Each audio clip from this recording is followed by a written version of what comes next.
I want you to take a moment and think about the people you spend most of your time with. Have you ever noticed that gradually you begin in the course of time to think a little more like them, to act a little more like them, to speak a little more like them, perhaps even to see the world a little more through their eyes?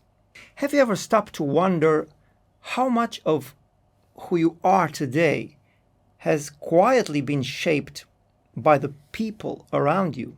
And now close your eyes for a second and remember the last time you laughed so hard that everyone around you started laughing too. Have you ever wondered why laughter is contagious? Why, after just one person starts laughing, an entire room can end up laughing with them? Now, think of a moment when you came home feeling exhausted and played one of your favorite pieces of music. Did you notice how sometimes in just a few seconds your whole mood shifted? Why does music have such a profound effect on our inner state? These are such ordinary experiences that we almost never stop to question them. We simply accept them as part of everyday life. But today I'd like to ask a very simple question. What if these aren't isolated experiences? What if they're all quietly pointing towards the same pattern? A pattern that most of us experience every single day without ever stopping to notice it. Could it be that these experiences are somehow connected by invisible bridges, quietly influencing our inner life in ways we rarely stop to notice? Because if that's true, then something very important follows. The way we shape our inner life may matter far more than we ever imagined. Let's explore that together with the sincere hope that every step we take brings us one step closer to touch God.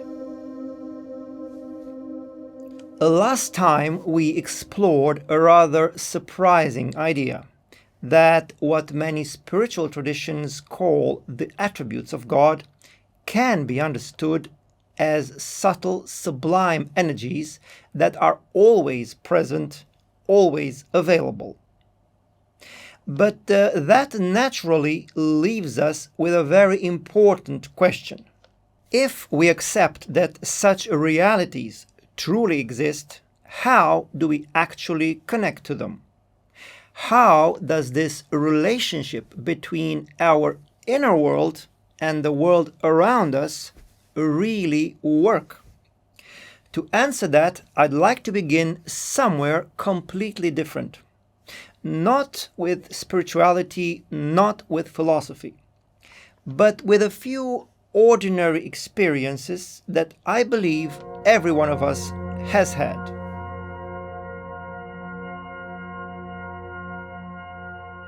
Let's begin with something almost all of us have experienced. Think again about the people you've spent the most time with over the last 5 or perhaps 10 years. Have you ever noticed that slowly and almost without realizing it, you begin to adopt some of their habits, maybe some of their expressions, their sense of humor, their tastes, even the way they think about life?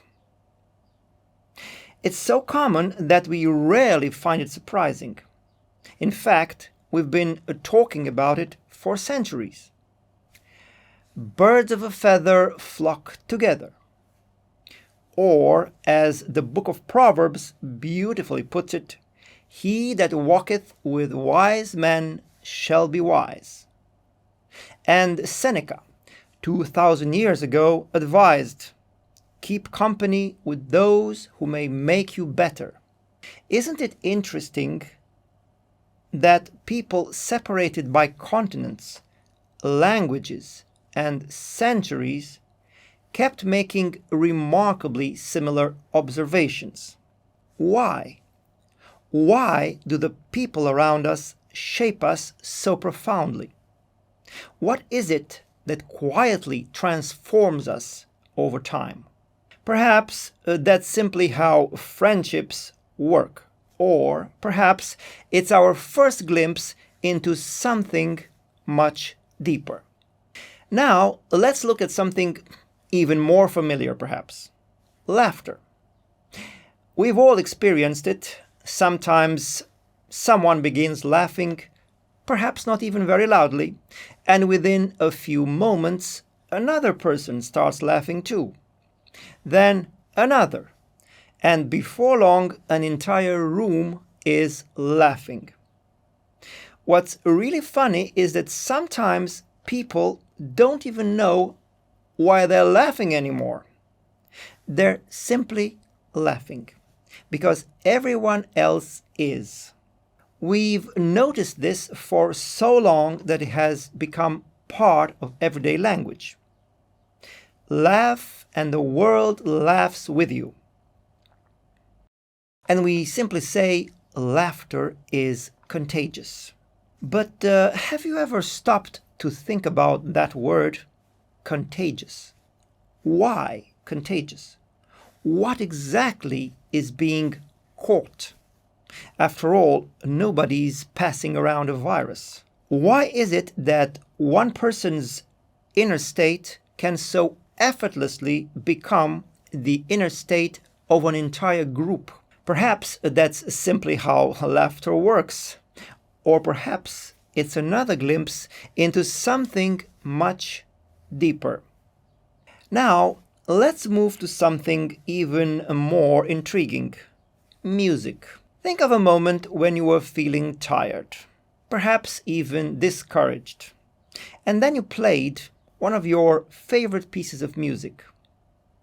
Within seconds, something began to shift, not outside of you, but inside. Sometimes your mood lifted. Sometimes you felt calmer. Sometimes a piece of music gave you courage or hope, or even brought tears to your eyes. It's remarkable when you think about it. No one touched you. No one spoke to you. No one tried to persuade you. And yet, something invisible profoundly transformed your inner state. But why? How can something invisible have such a profound effect on who we are and how we feel? Perhaps music is simply unique, or perhaps it's inviting us as well to notice something that has been quietly present all along. Now, let's consider something even more subtle: places. Have you ever walked into a cathedral or a quiet, beautiful forest and immediately felt a sense of peace? But perhaps you've also had the opposite experience.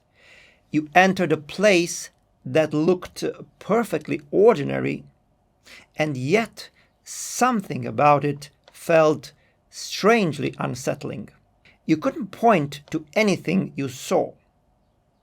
Nothing appeared unusual, and yet you felt it. Or perhaps you've entered a hospital where, almost without anyone saying a word, you could feel the anxiety in the air. Or stepped into a stadium just before a big match, or a concert moments before the music begins, and sensed the excitement long before anything actually happened. The place hasn't spoken to you. No one has attempted to convince you of anything. And yet, your inner state begins to shift. Why? Why do some places seem to calm us, while others fill us with tension, joy, or expectation? What is it that we sometimes perceive even before we consciously begin to think about it? Perhaps it's simply our imagination, or perhaps our surroundings influence us far more deeply than we usually realize.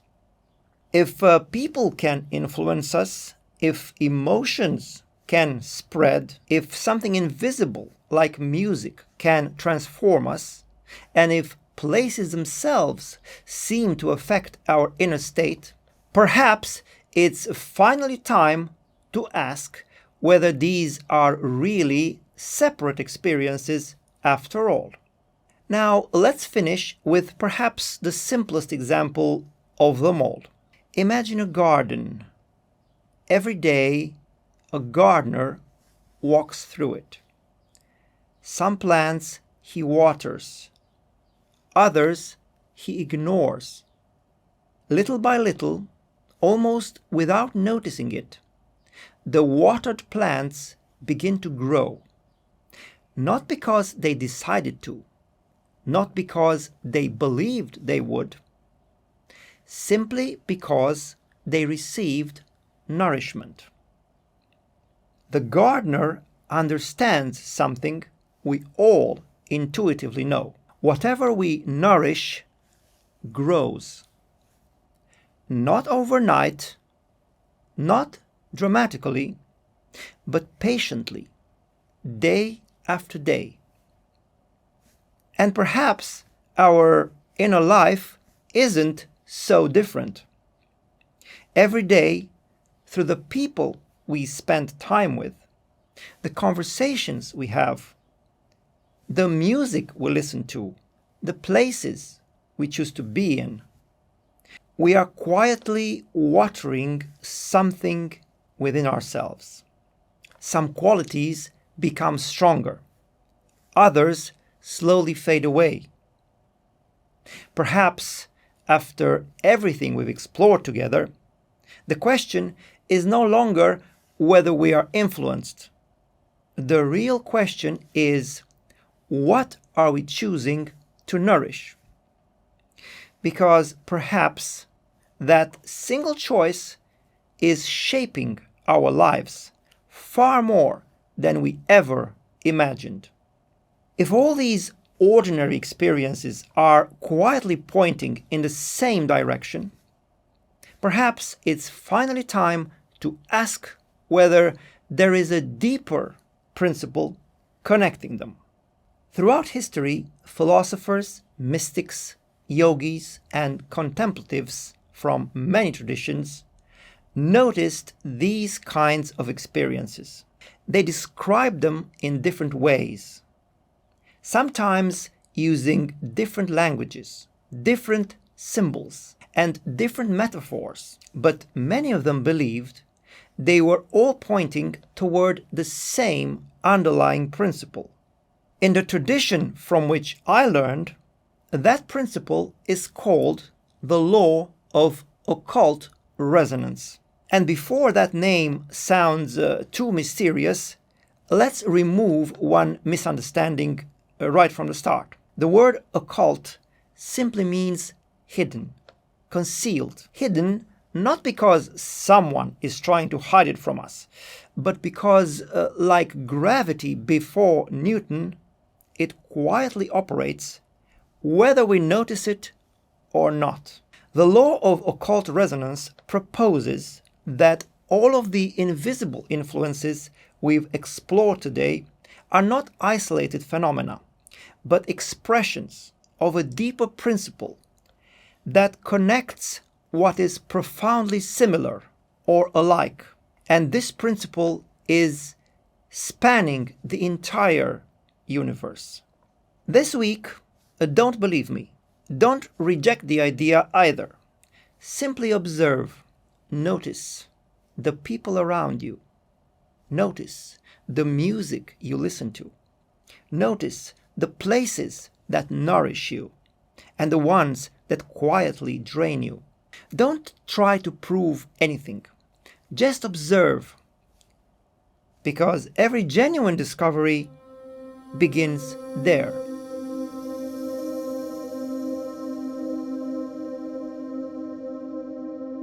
If we are to accept that such a principle really exists, what exactly is resonating? Between what? Through what?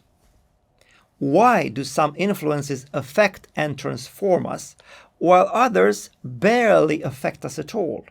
To answer those questions, we first need to understand something that almost every great spiritual tradition has spoken about: the subtle structure or anatomy of the human being. And that's where our journey continues in the next episode.